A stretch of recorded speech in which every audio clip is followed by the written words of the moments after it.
So I'm going to go ahead and just introduce them, and then they will go ahead and do their presentation. I'm going to start here to my immediate left. This is Mr. Don Peterson. He's the Managing Director and Co-Head of the National Housing Group with Raymond James Public Finance Department. He's been with Raymond James for 19 years, where he has served as the Senior Housing Banker responsible for coordinating the structuring and pricing of single-family and multifamily housing bond transactions. He has over 23 years in the housing finance industry. So we welcome Mr. Peterson. Next to Mr. Peterson is Mr. Jeff Gertz. He is the Executive Director in the J.P. Morgan Public Finance Department and Senior Member of J.P. Morgan Housing Finance Group. He has over 25 years experience, including 15 years at J.P. Morgan. As a senior member, he focuses on structuring single and multifamily housing bonds transactions. Next to Jeff, we have Mr. Mike Earhart. Mike, I just have to give him a little shout out here. I've worked with Mike for many years on a personal note because he was at one time on our, he was board chair for the single family department as well as the chair of the LHC. So he has a lot of experience looking at housing on different sides. He is the vice president with George K. Baum and Company, serving the National Housing Finance Group, with the primary responsibility being here in the southeastern portion of the U.S. He has more than 26 years of experience in the housing finance industry.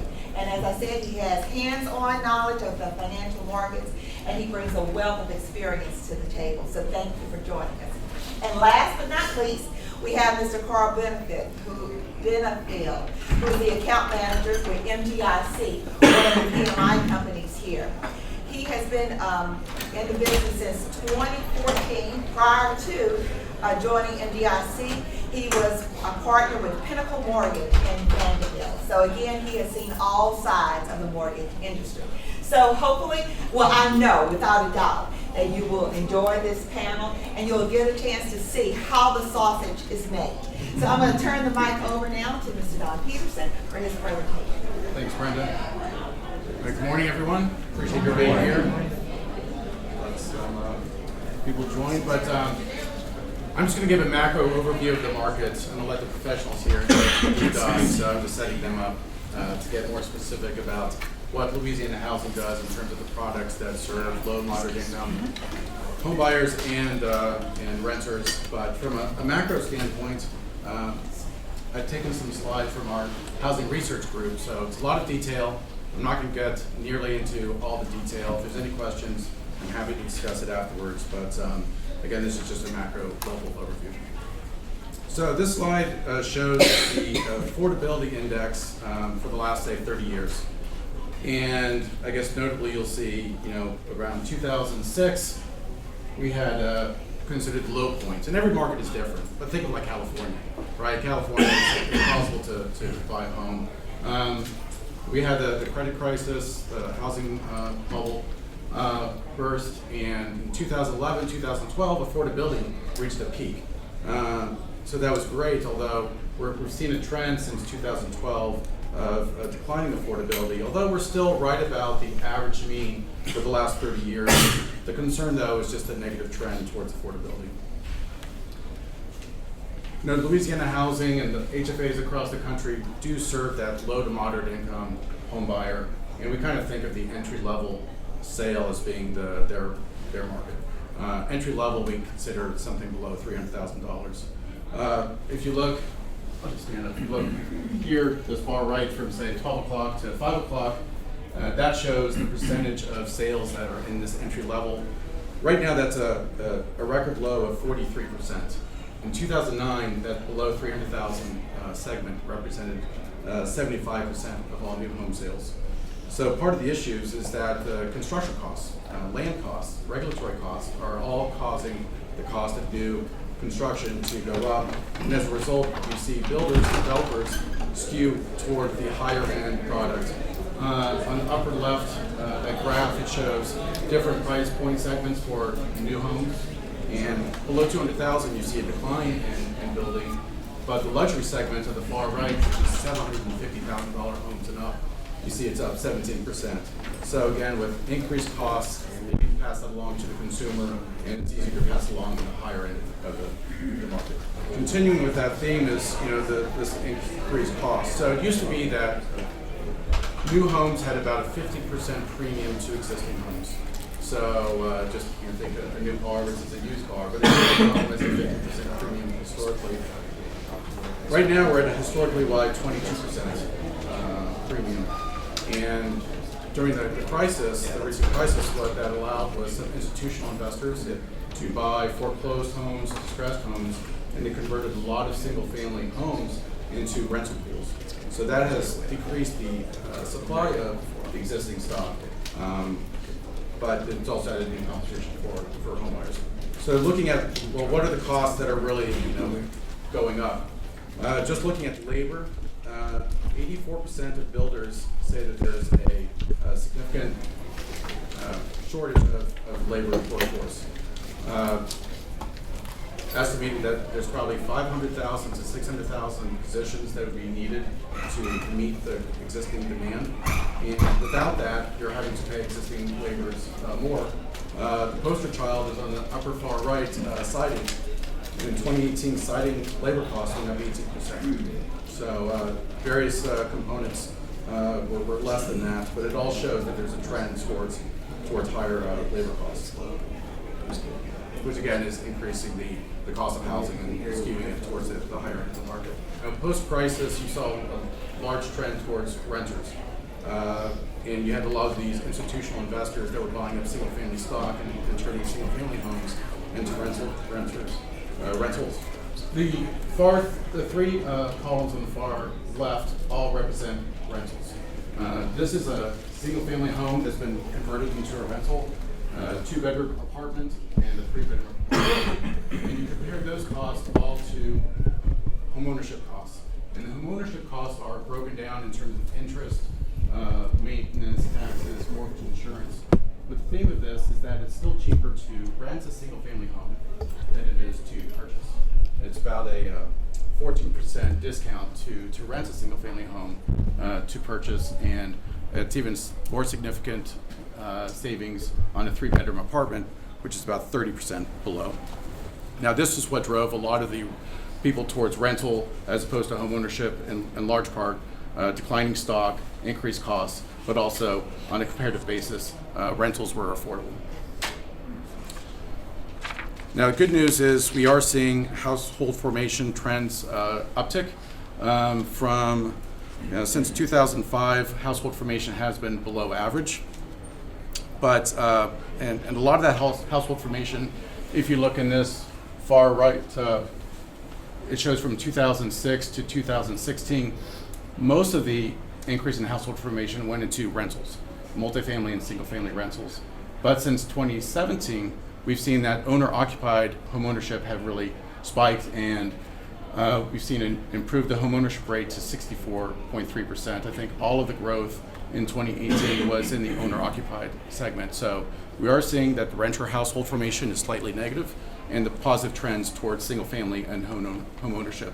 Other good news is, after the crisis, we obviously saw a tightening in mortgage lending and conditions. FICO scores had reached a peak around 2013, 2014 of 750. Those have moderated somewhat, but still historically high at 720 to 730. But with the credit crisis came a lot of documentation. I think it now takes about 500 pages for a standard mortgage application file. So I think that's still quite onerous. Our target for the affordable housing industry, it's that first-time home buyer, and in this generation, it's millennials.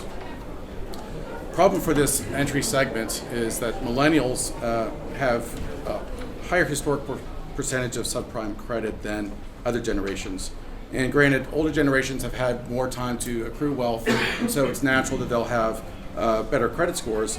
But if you compare the different generations, the far right being 70 and older with only 9% at subprime, baby boomers, 20% of baby boomers subprime credit, Generation X at 33%, Millennials are at 43%, plus there's an additional 10% that don't even have a credit score. We're in the 18 to 36 age range for this. So only about 6% of millennials have excellent credit score, which is above 780 compared to, say, 34% of baby boomers. So this entry-level segment that we're targeting and trying to get into home ownership have credit problems that are not easy to fix overnight. And when you ask a millennial, okay, what's my problem with getting a home? Down payment assistance is the number one issue that they mention, which fortunately Louisiana Housing has great products that can help put them into a home, as well as other HVAs have products for that. But generally they just cite the lack of affordability and lack of their ability to get a mortgage. So I think there's a perception issue among millennials that they have a hard time qualifying. But they do represent untapped demand.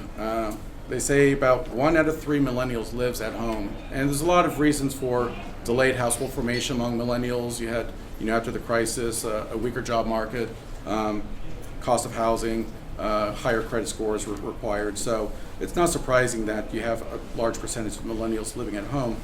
But historically, this is a very high percentage. Back in 2005, it was about 26% of millennials were living at home. And just in the near term, you look at a lack of entry-level homes. A lot of institutional investors have been buying up the affordable housing stock. Student debt. You look at a lot of the millennials coming out of college. Student debt has doubled since 2009. And so you compound all these issues facing the millennials, which is our target audience for first-time homebuyers, and there are some headwinds there. But the good news is, the millennials are starting to move out. Household formation is on the rise. A good reason for that, in part, is that household incomes are growing again. We've reached a new record in household income. I think the previous high mark was in 1999 of about $61,000. And last year we were at a median income of about $63,000. So I think that's helping to drive home ownership. We reached a new peak in home ownership in 2018 of 78.1 million. So it's not a record by percentage basis, but on a overall number volume basis, it's a record. A lot of the home ownership trends from 2005 to 2016 were in the renter for household formation, but now we're starting to see it more in the home ownership. So that sort of sets up the backdrop for, I don't know if Jeff is going next. Yes, Jeff is going next. But I do want to ask you a question before you pass the mic to Jeff. What are you seeing nationally in terms of housing affordability? Is there anything that just kind of like stands out in your mind when you're looking at housing affordability across the nation? Well, I think one good news is that mortgage rates have really trended lower of late. We've seen the Treasury yields rally, and I think low mortgage rates have really helped affordability. The cost of building a new home is about, on average, $300,000 nationwide, and different markets are different. California, New York are going to be different from Louisiana and Florida. But we are seeing Fannie Mae and Freddie Mac, for example, have introduced new products for manufactured housing. And manufactured housing really has had not to say a bad name, but it hasn't had the market acceptance. But it only costs about half as much for a manufactured home as it does to build a new home, given all those labor increases. So I wonder if, going forward, if we're going to see more of a trend towards new types of products, like manufactured housing. But in the meantime, low rates have really helped. We just need to see builders focus less on the luxury segment, which is understandable. I mean, they make higher profit margin, but we'd like to see a little bit more on the entry level. All right, and I have to agree with you on that point. And for any, we have some builders or developers in the audience. And one of our sessions later on this afternoon is going to talk about building affordable housing stock that there's a lot of need for. Does anyone else have any questions? We're going to come back to some Q&As, but if you have something that's burning that you would like to ask Don now, we can take a question. But otherwise, we'll go through Jeff's presentation. I'm going to start. I'm going to really focus on affordability. And then we'll sort of drill down into what HFAs do. And so Don alluded to this in his first slide as well, but this graph here represents affordability since 1976. The blue line on top is the housing price index, HPI. The gray line is income. This index was normalized in 1976. So you can see 1976 through about 2000, the lines were pretty close together. And then 2000 comes and we get the start of the housing bubble. And you can see that blue line start to really jump up there. And of course, it comes down. And again, as Don mentioned, right after the crisis, we saw housing being very affordable. And then about 2014-ish, these lines cross again, and now we've got increasing housing prices, therefore less affordability. On this slide here, I've taken California and Texas housing prices. I know I'm not in California, I know I'm not in Texas, but I just wanted to use these because anecdotally, California represents high income, highly volatile real estate. Texas represents relatively low price, relatively low volatility. And what's the punchline of all this is that Texas home prices have been growing faster than incomes. And so looking at the graph, the red lines are California, the blue lines are Texas. Okay, solid lines is the monthly mortgage housing cost, and the dotted lines are monthly median income. So you look at the red lines, California jumps up right as the bubble hits, it comes down, and then about 2012, it starts to go up again. Now Texas, the blue set of lines, they really never went up a whole lot during the bubble. They really also never came down a whole lot during the bubble. But look in 2013, there's the blue dotted line and the blue solid line are starting to deviate. That's increasing home costs relative to income, that's decreasing affordability in a market, again, anecdotally, that's supposed to be lower priced and lower volatility. So the conclusion we draw from this is that affordability is a problem, even in those markets where we didn't expect it to be. So this next picture here shows areas of the country by metro area where renting is cheaper versus buying is cheaper. Buying is cheaper in the purple metros, gray is renting is cheaper. So when this study was last put together in 2012, over half of the metro areas were purple, right? Because it was more affordable to buy than to rent. Today, there's 27% of the metros that are more affordable to buy than to rent. The other thing I want to point you to is that the major metropolitan areas, New York, Chicago, Los Angeles, Dallas, Houston, they're all gray. I know it's a little hard to see there. And if we go down to Louisiana, it's not Baton Rouge where it's cheaper to buy than to rent. It's not New Orleans. It's 3 sections of the state. And I'm going to go on a limb here. I'm sure there are people who know their geography of Louisiana better than I. But northwest is probably Shreveport.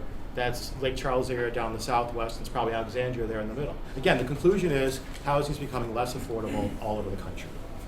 So to combat affordability, we've got HFAs. And they're actually, in today's market, because of changing dynamics, better able to help with the affordability challenge.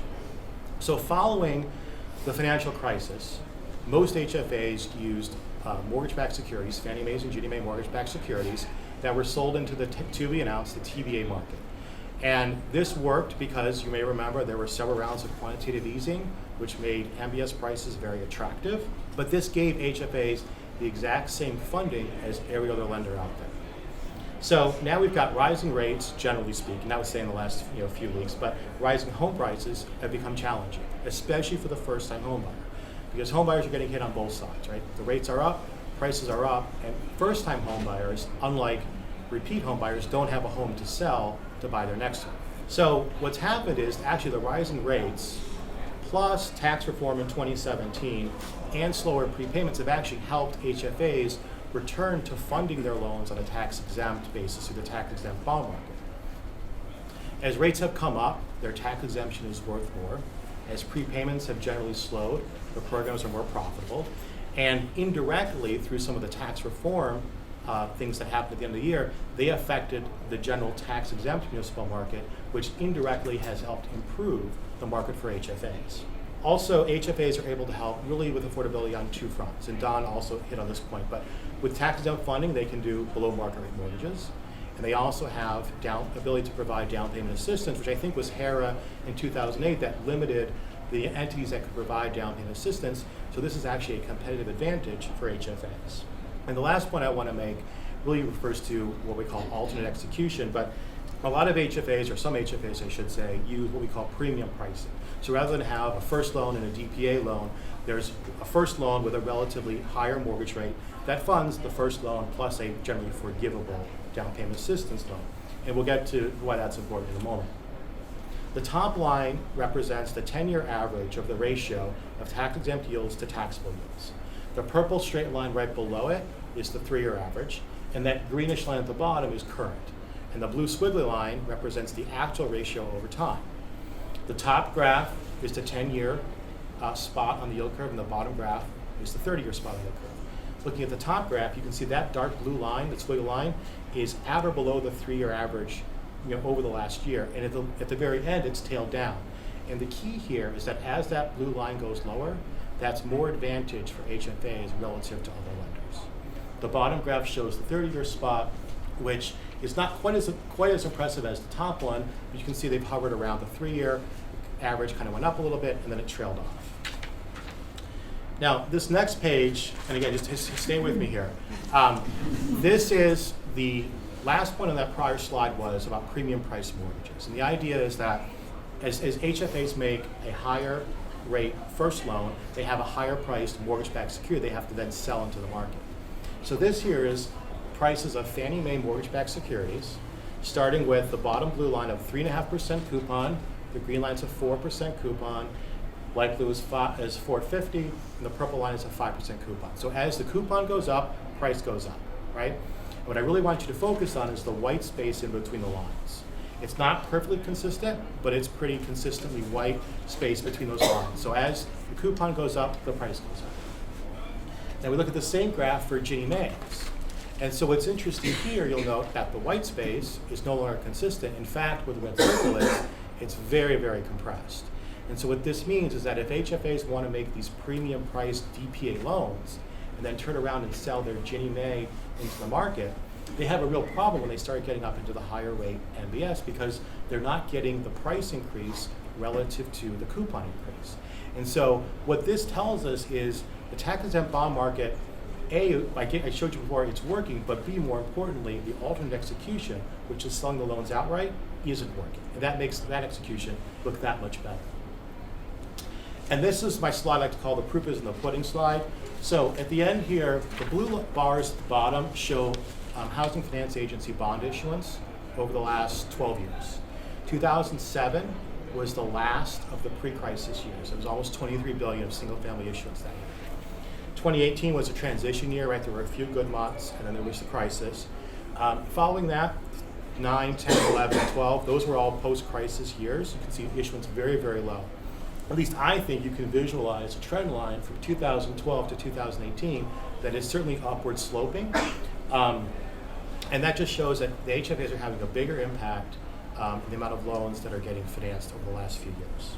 The gray bars, just for reference, are multifamily. We just put those on there just to show that. Yeah, we know we're in a home ownership panel here, but multifamily also has gotten the benefit of an improved tax-exempt bond market. And finally, just to sort of bring it closer to home, Louisiana Housing Corporation, and we thank Brenda and her team for providing us with some data here. But these first 4 bullets, I should say 3 bullets, really talk about the programs.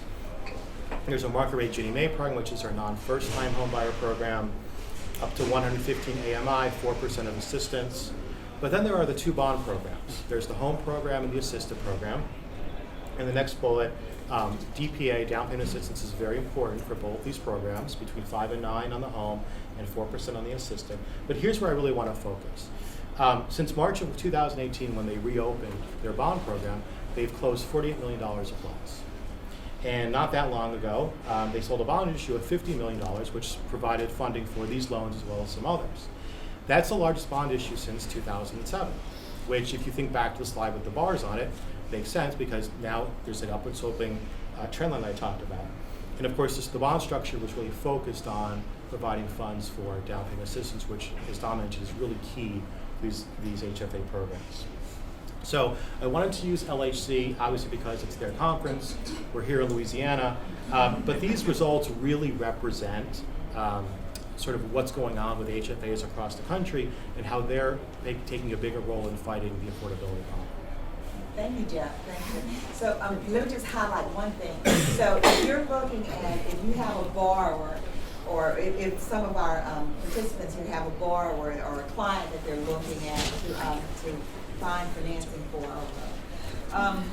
what would you tell them would be the #1 advantage of looking at a product through an HFA? I would say the biggest advantage is down payment assistance. I don't hold me to this, but I think I think it was S&P, one of the rating agencies, said at some point there was up over 90 5, I think, percent, and again, don't hold me that, of loans that were using DPA, down payment assistance from HFAs.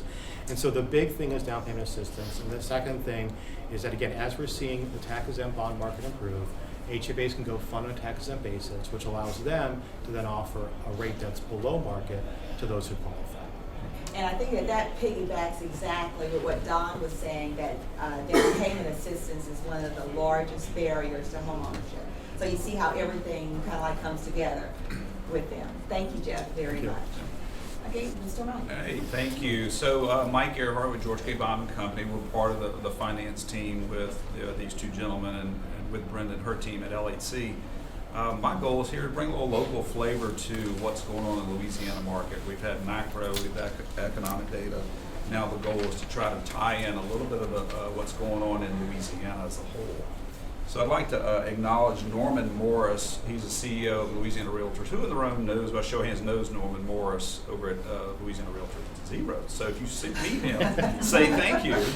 All this data came from Louisiana Realtors Association, so thank you. So as we mentioned last week, LHC closed on its 2019 single-family mortgage revenue bond transaction.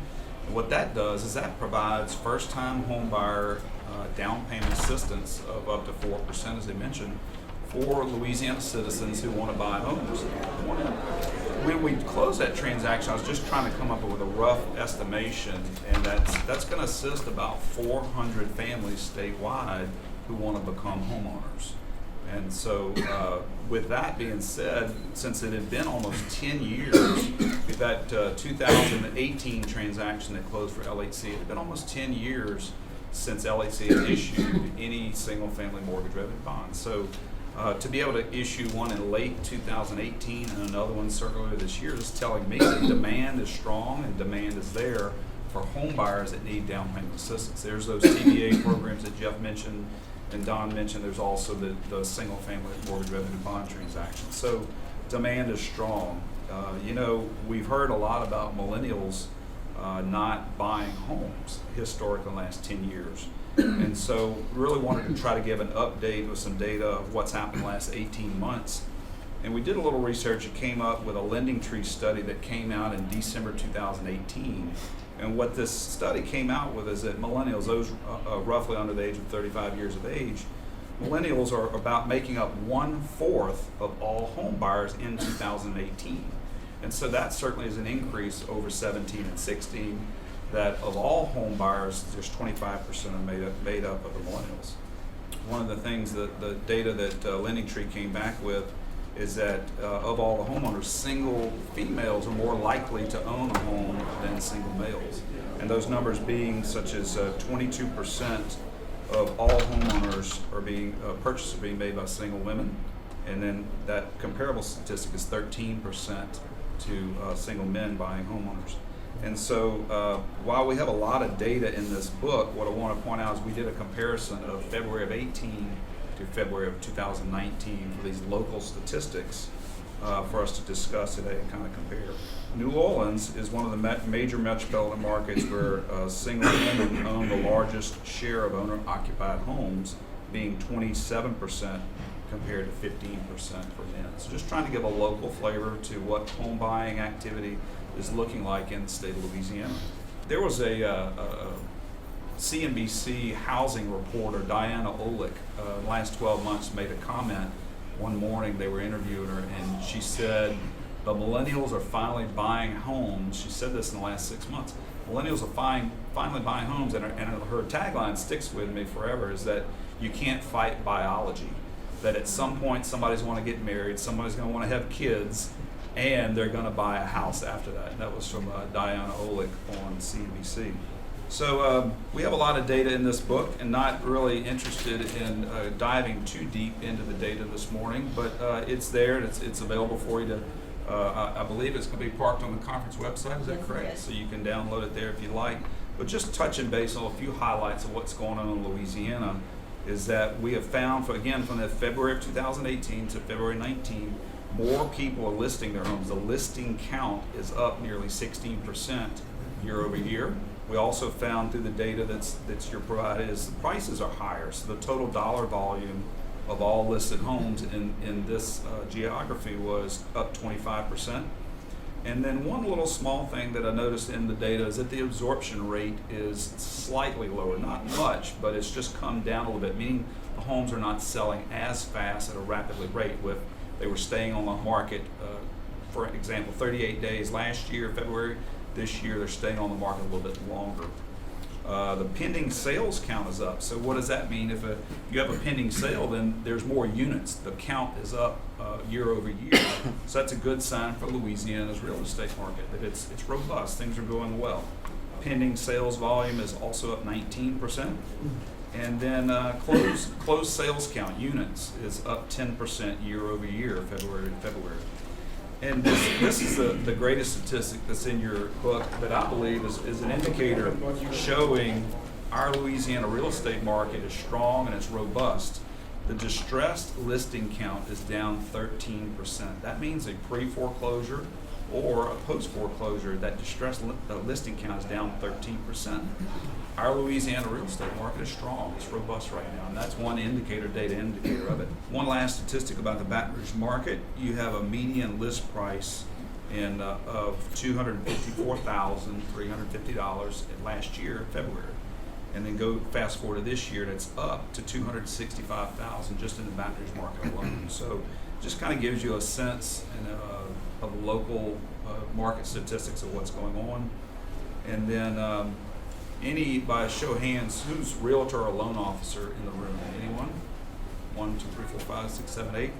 So, what should you expect for 2019? We get asked all the time, where are interest rates going? And so what was interesting, what occurred on March 20th, was the Federal Reserve came out and said they are going to stop Fed funds rate increases for 2019. And that was a pivot. The biggest thing, I want to add a big asterisk here, the biggest pivot is they're going to end their balance sheet runoff of U.S. Treasuries. So what that means, all of a sudden, that day and a couple of days soon after that, we all saw interest rates started dropping. Lower interest rates provide buyers who are currently homeowners an opportunity to move up. Lower rates, lower payment, they can now qualify. It provides those second and third time home buyers the opportunity to move up. Well, in turn, when their home gets listed for sale, what does that do? That provides an opportunity for the first time home buyer to become a homeowner. With these lower rates that dropped the last few weeks, now more potential home buyers that might have been disqualified in January, February, December, November, their debt to income ratio was too high. With these lower rates, the payment's lower, maybe their DTI is down, and you're able to qualify more borrowers that previously weren't qualifiable. So just an interesting take of what the Federal Reserve came out and said on March 20th. Again, Louisiana local flavor, our petrochemical industry continues to expand. New expansions mean more jobs create more home buyers. So in our opinion, 2019 for local Louisiana is going to be a good year for both loan officers and realtors in the home buying market for Louisiana. So, Well, thank you. that was very insightful, and thank you for a lot of good news. Let me just ask you one question, because we may have some people who maybe they're not a loan officer, maybe they're not a realtor, but they may be on the fence. Like, should I buy now? Should I wait? If you had to offer a piece of advice, we have your disclaimers. Yeah, you got your disclaimers up there. They're there.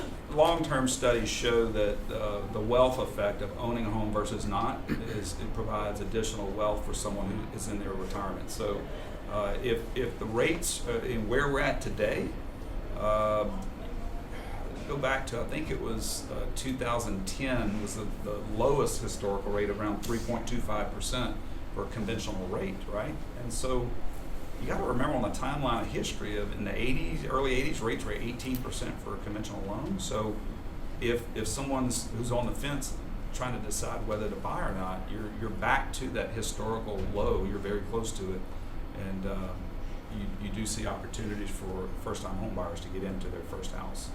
Back to the LHC products, there are many, as Jeff and Don mentioned, and multiple products, and even the CDBG product that LHC has, providing down payment assistance for home buyers is a strong product for loan officers, realtors. So, thank you. Thank you. Yes, we have a question. Yeah, how long do you think it would take to exhaust those 400 opportunities for down payment assistance through the bond program? Absorption rate, yeah. So I believe that volume was running about 4 million a month, I think is what that was running, current loan registration. So the beauty is that those of us on the finance team, along with Brenda and the municipal advisors, we're constantly looking at this on a daily basis. What is the absorption rate? What is the loan registration volume? And where are there new opportunities to use various soft fund sources to execute the next transaction and put the next structure together? So give you an example, the October 2018 one closed in March of 2019. We're doing another one right after that. So that tells you that we're all teed up. We're all looking at the spring home buying season and where we can execute the next transaction. So my name's Carl Benefield. I'm the account manager with MGIC. We're a national private mortgage insurance company. And I'm proud to say that, we've been supporting homeownership for over 50 years. We were founded in 1957. And, I'm going to kind of take this down to more of a, I guess, consumer level. We've had a great, informational from the macro, micro, and now, the state level. But I want to bring it down to the consumer level. And in terms of, we feel that education is the key. We feel that we need to educate our borrowers, not only for them to qualify to purchase a home, but, more importantly, how to sustain home ownership, how to thrive. And kind of keeping with our topic today of, how to succeed in an unpredictable market, we believe it's education. We believe we have to educate our consumers, our communities. And there's really three topics that I wanted to talk about. It's really, what's the big barrier for home ownership? We've already mentioned it. You kind of, teed me up really good there, Don, with down payment. So I want to talk about that. I want to talk about what are the programs that are available. If you were in the session before, Crystal talked about all the programs that are available, through LHC. And lastly, and you stole my thunder a little bit, which is good because you teed me up, and that, the question we should be asking, should I buy now or should I wait? There's so many statistics as to, what our borrowers understand. National Association of Realtors comes out with a profile of home buyers every year. And just recently, they came out with a profile for this year, and it states that people still want to buy homes. It's still the American dream to own a home. 84% of non-owners, want to buy a house, so that's good. But their 2018 survey or profiles showed that, the top reason for not owning a home is that they simply, just can't afford it. So what's the big hurdle? Well, it's down payment assistance, like we talked about. Not having the down payment or having the misconception of that they need more money than they actually do. There was another poll that showed that 65% of people are not purchasing today because they just can't afford it, and they don't have enough money to buy a house. There was another survey out there that NAR did several years ago. And I think this is the important question, that asked the question of, what do you actually need to make a down payment? And this is really kind of concerning when you think of social media and all the information that's available at the tip of our fingers on our phones, that over 86% of the people that responded to the survey felt like you had to have at least 10% down payment. Over 86%, and that's our millennials. When you looked at the Generation X and the baby boomers, their percentages were all above 80% in terms of needing at least 10% down payment. And we know, because we're all in the business, so we know that there's a lot of other great programs out there that we've already talked about. So, down payment, is the big, hurdle. And, creating awareness, having conventions like this, getting out our communities, sharing information that we have access to on social media is the key to get that word out and getting more people, to purchase a home. And, it's great to see the numbers, like you mentioned, Mike, with millennials have started buying now. Whether it's biology or they're finally getting to where they want to get out of their parents' house, they're doing that. So that's exciting to see. So what do we need to be talking about? What are the programs that we need to be talking about? Obviously you have your agency programs. You have Fannie and Freddie that have some great new 3% down programs. Fannie has their Home Ready, 3% down. They also have their standard, 97, 3% down. So what are some subtle differences between their standard and their home ready? I'd just like to mention a few. The home ready requires or does not require a borrower to be a first-time home buyer. So you could have owned a house before and still purchase a house through that 3% program. It also offers cheaper mortgage insurance, which is what I do, and Ashley's in the back with Essett, and we support that industry. We provide lower mortgage insurance for these programs so that it makes the mortgage payment for the borrower more affordable. And then they also have their now there are some income restrictions on the home ready, so you do have to be aware of that. But the standard 97 program, 3% down, does require a borrower to be a first-time home buyer, but it has no income restriction. So that borrower that maybe is a higher earner, but they don't have the down payment money, but maybe they have 3%, then they can use that standard 97% program. Freddie Mac also has their home one and their new 97% program out there. And we also like to mention when we talk about mortgage insurance and the conventional versus government is the fact that once the borrower pays down to 80% of the original purchase price, that mortgage insurance is going to come off. And right now with average appreciation rates in the states being above 6%, in 5 years they're going to have an opportunity for their payment to go even lower than they start off with. And that's one differentiator between us and doing a government loan.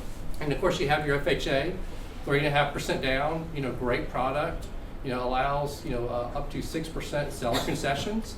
So you have that borrower that needs a low down payment option, and if you can max up the seller concessions on that and pay all their closing costs, and then you pair that with, LHC's, programs that do, the government FHA loan, it's a win-win.